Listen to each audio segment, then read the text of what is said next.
Welcome back, Hallmark Hot Takers, to yet another episode of Hallmark Hot Takes. Episode 18. Season 2, where we're reviewing all 31 movies from the Hallmark Channel's Countdown to Christmas. And how are we rating them, Jay? Candy canes.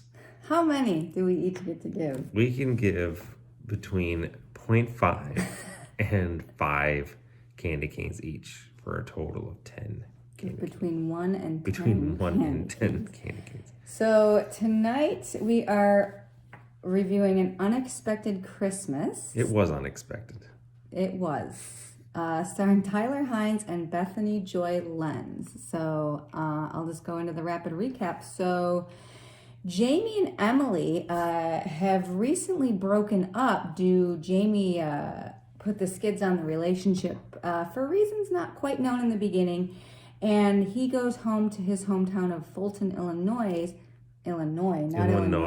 Oh my god. Sorry about that. Jeez, it's like almost 1 o'clock in the morning right now. He goes home to Fulton, Illinois, and runs into Emily at the train station. It turns out that Emily is there to do a job for her marketing to showcase the town for the Convention and Visitors Bureau or whatever. So they meet at the train station, and Jamie's sister comes to pick him up.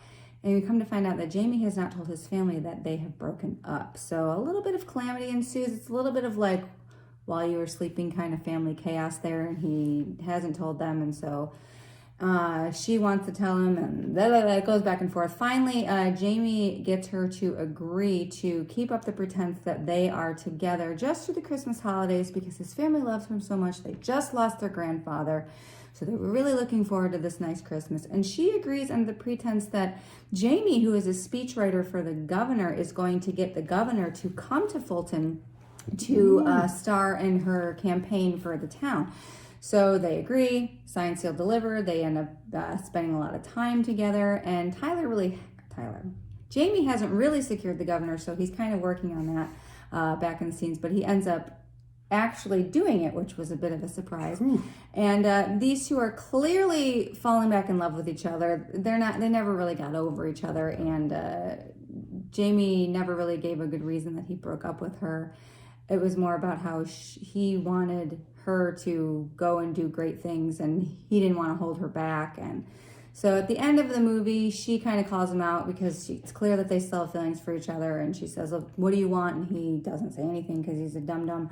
And then she goes to leave, and at the end of the movie, he realizes he's made a huge mistake, so he gets the whole family in a minivan, and they go and track her down at the train station, and he tells her that he loves her, and they share a hot kiss, and that is An Unexpected Christmas.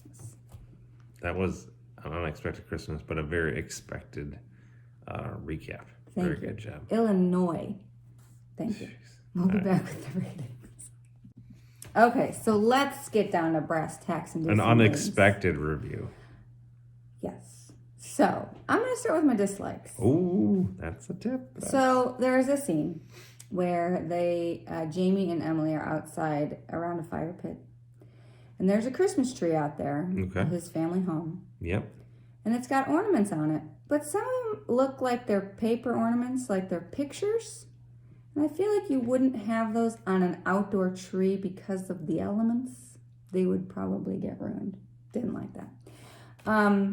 At first, I really hated the fact that he lied about the governor to get her to go. Because there was no good going to come from that. And I'm like, it was kind of a trope I didn't like because I thought it was just going to be she gets really mad because he lied to her. Thankfully, it didn't go that way, but I was feeling not good about that for the first half of the movie.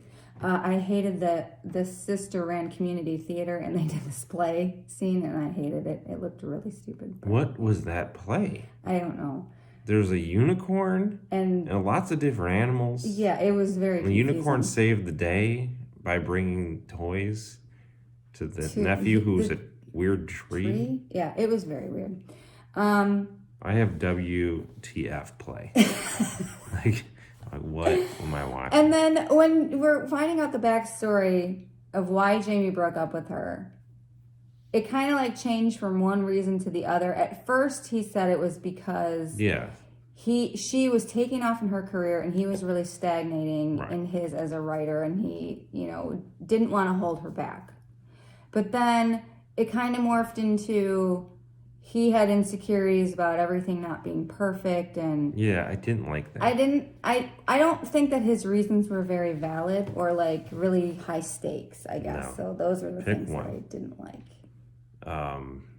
I didn't like this. Again, very same old story. They were supposed to have Jackie Joyner Kersey. She was supposed to be the spokesperson, but then there was a snowstorm, and she couldn't make it out. At one point, so the sister, the person in the play falls through, so she needs, what's his name? Jamie to fill in for it. So she uses blackmail. Like, if you don't fill in, I'm going to tell mom and dad. Because she finds out the I know your that secret. they're not together. And I'm like, he's doing this. A good part of the reason he's doing this is so that the family can have a nice Christmas because the grandfather just passed away and a bit of normalcy. So, like, his heart's in a good place for it. And then, like, this bitch sister would come in and she'd be, like, blowing it up with, like, blackmail. Wow. Blackmail never wins. She was just. I think she was just. No, I thought it was really stupid.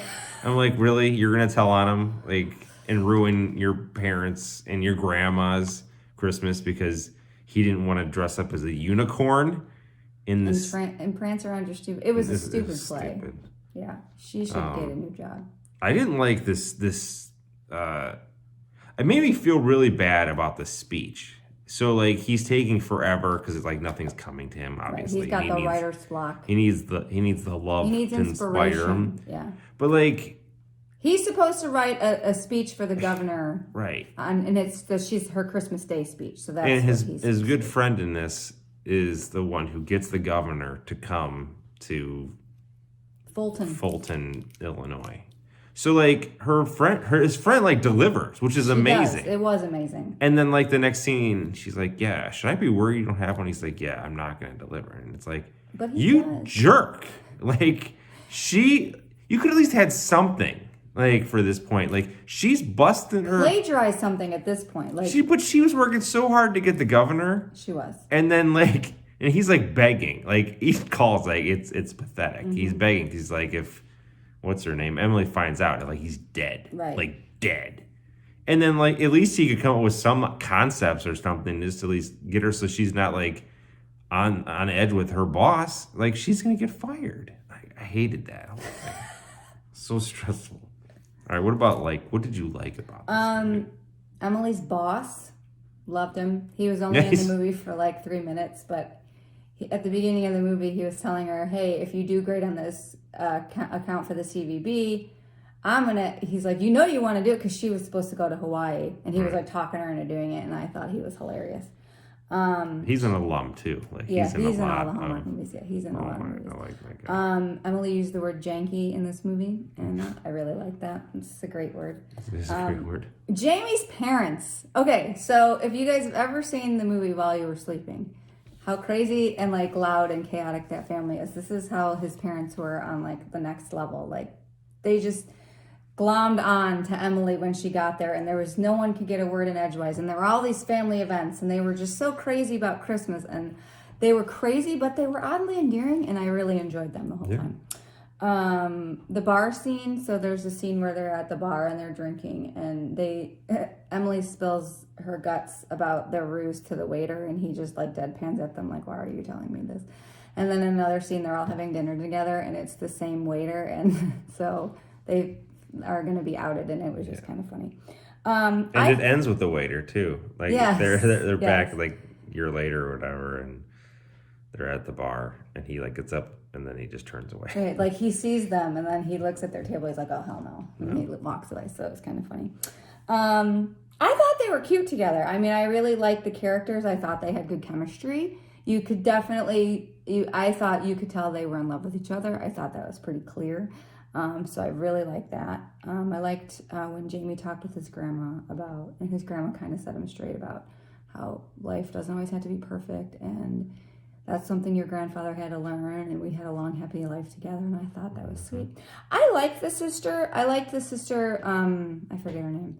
They're back and forth. I think they had good banter, and she just kind of was a sounding board, despite the blackmail that you did not care for. I liked her. For the blackmail. And I think Emily at the end, when she just kind of looks at Jamie, is like, "What do you want? It's clear. I can tell you still have feelings for me. I still have feelings for you. You broke my heart. What are you going to do about it?" And she just kind of puts it all out there, and I really enjoyed that. Yeah. So those were my likes. And I love Tyler Hynes. We know that. Like, coming into it, we know that. There were 2 product placements for farmhouse Christmas ornaments. Yes.